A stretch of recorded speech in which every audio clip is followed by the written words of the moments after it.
dadalhin namin kayo sa Imogan Falls.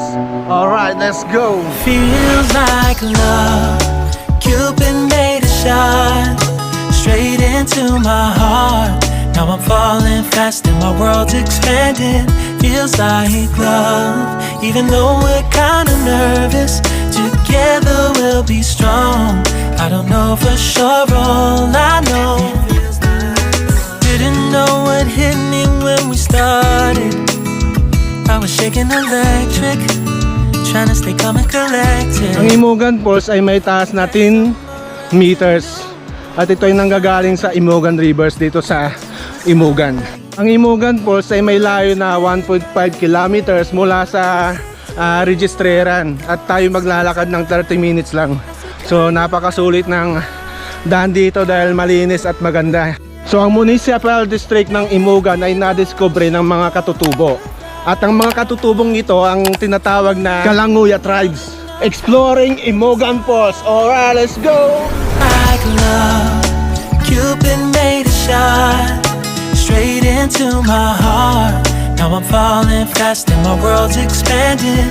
Feels like love, even though we're kinda nervous. Together we'll be strong. I don't know for sure, all I know. This feels like the sweetest breath of air. Oh yeah, it's amazing. Alas 6 ng umaga kami nagbiyahe ni Idol Joyner at talagang dito masusubok ang aming lakas. Dahil aahunin namin ay nasa 36 km mula baba ng Maliko hanggang sa Imogan, Santa Fe, Nueva Vizcaya. Ito ang mga problema naming makikita. Una na dyan, wala kaming ensayo.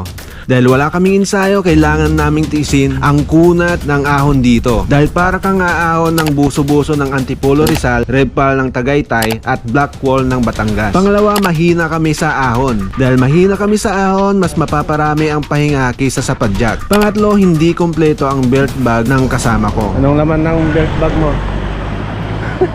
Kakasa to, kakasa. Pang! Hey!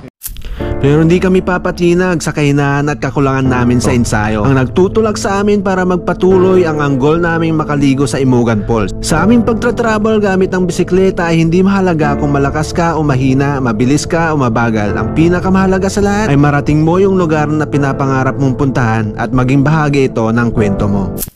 Pagdating sa taas ay tinikman namin kung ano ang kwento ng mga kape dito at ito ang Coffee Stories. Ito ay madadaanan mo bago makarating sa view deck ng Maliko. Masarap magkape dito dahil malamig at mahangin ang pwesto nila dito. Patok na patok ito dahil napaka-sinetic ng view na makikita mo dito. Pagdating namin sa Barangay Maliko ay kumain muna kami pero bago yon papakilala ko muna mga tropa natin dito sa Maliko habang kami ay kumakain. Ito tayo ngayon sa Maliko at kasama natin yung mga tropa natin. Nandiyan nagan mo, sir? Ray Padilla. Yun. Jeremy Padilla sir. Dahil shoutout nyo.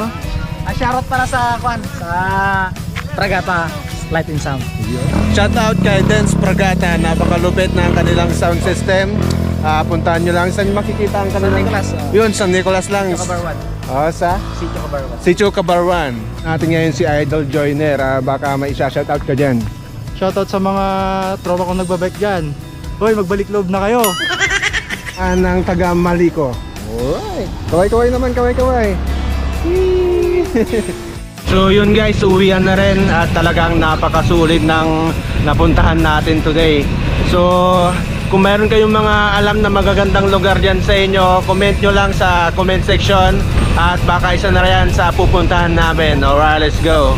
Guys, hanggang dito na lang ang aking kwento. Kadaligtibing nagsasabing that I can do all things through Christ who strengthens me. Kung may gusto kang puntahan, puntahan mo. Kung may gusto kang gawin, gawin mo. And be unstoppable. Ride safe and God bless everyone. And to God be all the glory.